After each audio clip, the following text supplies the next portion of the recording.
The ayes are 68, the noes are 55. The question is agreed. Teanau Tuiono. Thank you, Mr. Speaker. What an absolute day of shame.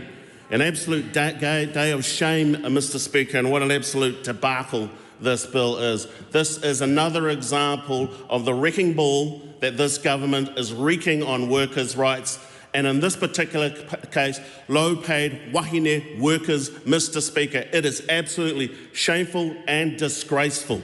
Mr. Speaker, everybody deserves dignity and decent jobs, and that includes low-paid workers, which are predominantly held by women workers, Mr. Speaker. And I want to draw the point that actually amongst women workers as well, Pasifika and Māori women are paid even less compared to Pākehā men, Mr. Speaker.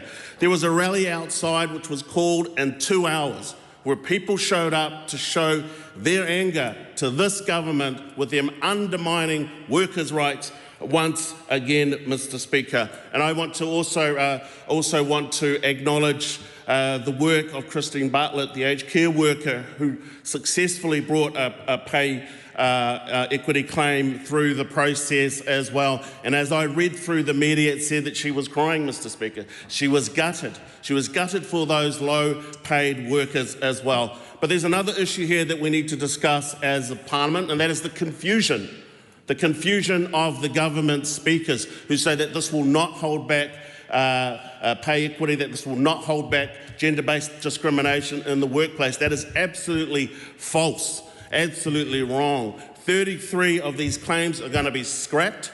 Some of these claims have been on the workbooks for 4 years. Outside, we had Tessa, who was an assistant librarian or a librarian, and as she spoke, she talked about how she had spent 4 years working on their claim, Mr. Speaker. 4 years worth of work in the garbage because these guys don't want to acknowledge the work that needs to be done. It is absolutely a disgrace and shameful.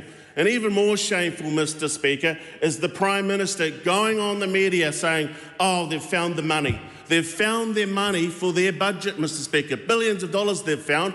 And guess where they've found it, Mr. Speaker? By taking away that money from low-paid workers, taking that money from women workers, taking that pay from those that deserve it the most. The people that deserve the most support from this House, Mr. Speaker, are being denied, are being put down by this government, and it is an absolute disgrace and absolutely shameful. And the confusion is palpable on the other side of the House, Mr. Speaker, because they don't know what this is about. And here's the thing about the process. We could all actually deal with it if we weren't doing this under urgency. So people that are listening to these speeches today, we're in urgency. The details of this bill landed on that table just after question time. So we've only had a couple of an hour, I think, or 2 hours to get to grips with the details of this bill. And so the ability to actually scrutinise this bill has been absolutely curtailed by this government. We should have been able to get this piece of legislation early. It should have had a full process where we could take it to the Select Committee, where those people that are directly impacted,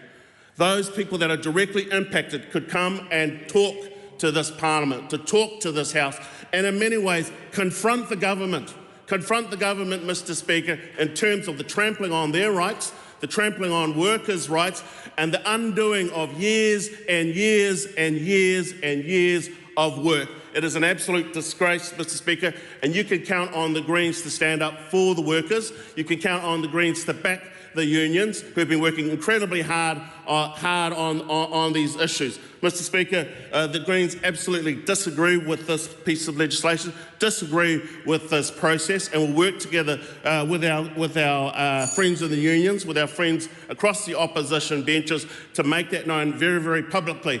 But it is very important for those people out there across our communities, across our societies, to question your local MPs, to question your government MPs, because this is an absolute shame, it is an absolute disgrace. It is another example of a government that cares more about profit than for people. You hear them talk about, oh, there's not enough lollies, not going to have a lolly scramble, because certain ministers have gotten all the lollies, Mr. Speaker, and none of them are for the workers, none of them for the low-paid workers, Mr. Speaker. It is an absolute disgrace, and the Greens oppose this bill.